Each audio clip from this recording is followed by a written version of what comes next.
प्रिय श्रोताओं, आप सभी को जय मसीह की। आज के मनन के लिए मेरे साथ आप निकाल सकते हैं इब्रानियों की पुस्तक, उसका 1 अध्याय और 14 पद, जहाँ पे लिखा है, क्या वे सब सेवा टहल करने वाली आत्माएं नहीं जो उद्धार पाने वालों के लिए सेवा करने को भेजी जाती हैं। मेरे प्रियो, इस वचन को समझाने से पहले मैं आपको एक रेस्टोरेंट में ले जाना चाहता हूँ। आप एक रेस्टोरेंट में हैं और वहाँ पे आपके पास अच्छा सा टेबल जगह है और आप बैठे हुए हैं। आपके सामने एक वेटर खड़ा है और आपके हाथों में एक मेनू है जिसमें बहुत से स्वादिष्ट भोजनों के नाम हैं और आप हर एक भोजन को उसमें पढ़ सकते हैं। वेटर आपके इंतजार में है कि आप भोजन को सेलेक्ट करें और उस भोजन को जो सेलेक्ट करते हैं वेटर को बताएं और वेटर आपके लिए उस भोजन को लेके आपकी टेबल पे उस भोजन को परोसे, सजाए। पर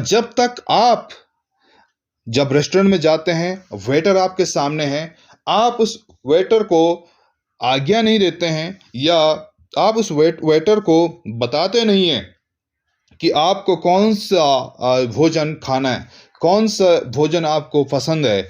जो आपको पसंद है वो आपको पसंद है, तो वेटर को पता नहीं है।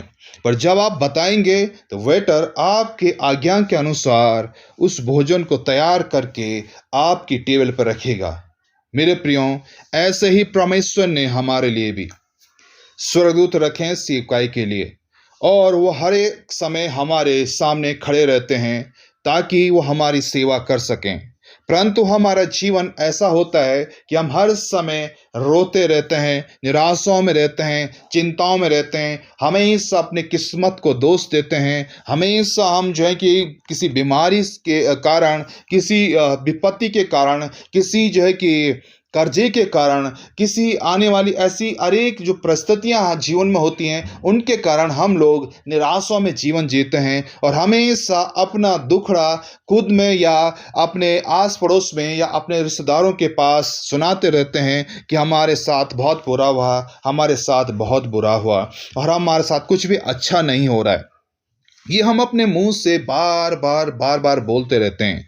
और इसलिए जो दूत परमेश्वर ने हमारे लिए, हमारी सेवकाई के लिए दिए हैं, जो हमारे साथ में खड़े रहते हैं, वो जो सुनना चाहते हैं, वो जो परमेश्वर के वचन के द्वारा आपके मुंह से निकले शब्द को सुनना चाहते हैं कि जिसके द्वारा वो आपके लिए काम करें, वो नहीं कर पाते हैं। जैसे ये वेटर है, ये सुनना चाहते कि आप कौन सा भोजन का जो है कि चुनाव करते हैं और उस भोजन को लेके वो आपके पास आए।